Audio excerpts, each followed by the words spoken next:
어제 미 증시는 노동시장이 지속적으로 냉각되고 있다는 채용 공고 결과에 따라서 움직였는데요. 나스닥만 매그니피센트 7 종목이 일끌면서 0.31%로 상승 마감했습니다. 특히 어제는 국채금리가 크게 하락했는데요. 10년물이 4.17%, 30년물이 4.31%로 크게 하락하면서 3개월 만에 최저치를 기록했죠.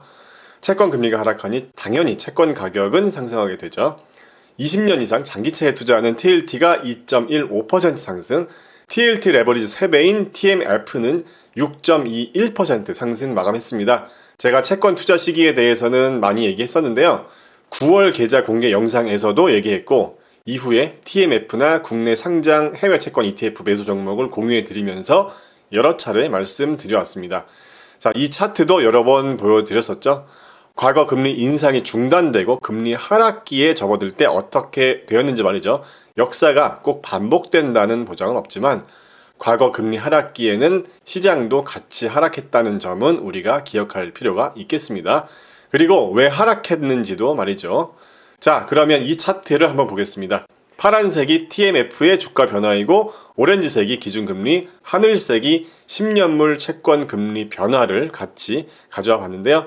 채권 금리는 대체로 기준금리를 선반영하면서 함께 움직여 왔죠. 그리고 채권 가격은 기준금리나 채권 금리와는 반대로 움직여 왔습니다. TLT 3배 레버리지인 TMF는 과거 평균 지점까지 상승하려면 아직 한참 남았고요. 올해 들어서 6월에서 8월 사이에 서학개미들이 채권 가격이 바닥이라고 생각하고 많이 투자했다는 기사도 공유해 드린 적이 있었는데요. 그 당시에 채권 시장이 바닥이라고 생각하고 채권에 투자했던 서학개미들 중에서 TMF 같은 종목에 투자했던 분들은 큰 손실을 보면서 패닉셀도 했었죠. 그리고 현재 TMF 가격은 서학개미들이 집중 매수했다고 한 6월에서 8월 정도의 가격까지 아직 올라오지도 않았습니다. 자, 이 그래프를 다시 한번 보시면서 채권 투자에 관심이 있는 분들은 각자의 판단으로 한번 투자 전략을 잡아보시면 좋을 것 같습니다. 그리고 이번 주 라이브 방송에서는 채권 투자 전략에 대해서도 함께 얘기해보는 시간을 갖도록 하겠습니다. 자, 그리고 어제도 중요한 경기 지표들이 많이 발표됐었는데요. 먼저 ISM 비제조업 구매자 지수는 52.7로 이전 51.8과 시장의 예상인 52를 상회하면서 11개월 연속 확장세를 이어나가고 있습니다. 하지만 제조업 PMI는 서비스 와는 달리 살짝 위축되고 있다는 부분도 주시할 필요가 있습니다.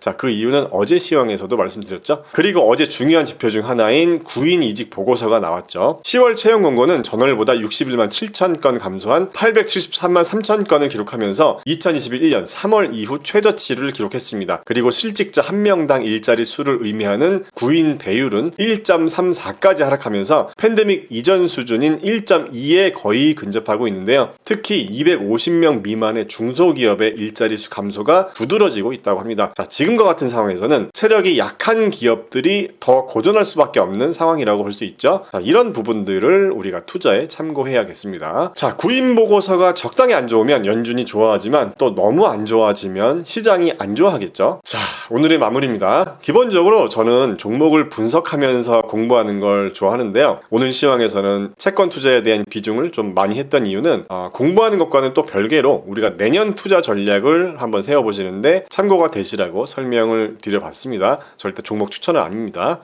자, 그리고 현재 MGB 파이어니어 클럽에서 4차 산업혁명 48개 종목을 밀착 관리하면서 매일매일 주가를 체크하고 관련 뉴스를 또 검색해보고 일주일에 한 번씩 이 48개 종목을 모두 체크하면서 적정 주가 밑으로 하락한 종목에 대해서 우리가 집중 분석해보면서 공부하고 있는데요. 이런 과정을 통해서 여러분의 투자 루틴이 만들어졌으면 하는 바람으로 진행하고 있다는 점을 다시 한번 알아주셨으면 좋겠습니다. 나만의 투자 루틴이 생기면 우리가 감정적으로 행동하지 않게 되니까 실수할 일이 줄어들게 되겠죠. 우리가 주식 투자를 하는 목적은 주식 투자를 통해서 우리가 발전해 나가기 위함입니다. 그런 과정을 통해서 돈은 자연스럽게 우리 옆에 따라온다는 점을 다시 한번 기억해 주셨으면 합니다. 즉, 주식 투자의 목적이 돈이 되어서는 안 된다는 것입니다. 결과적으로 돈 버는 철학을 제대로 만들고 돈 버는 그릇을 제대로 키워야 더 큰 돈을 벌 수 있다는 것을 알아주셨으면 좋겠습니다.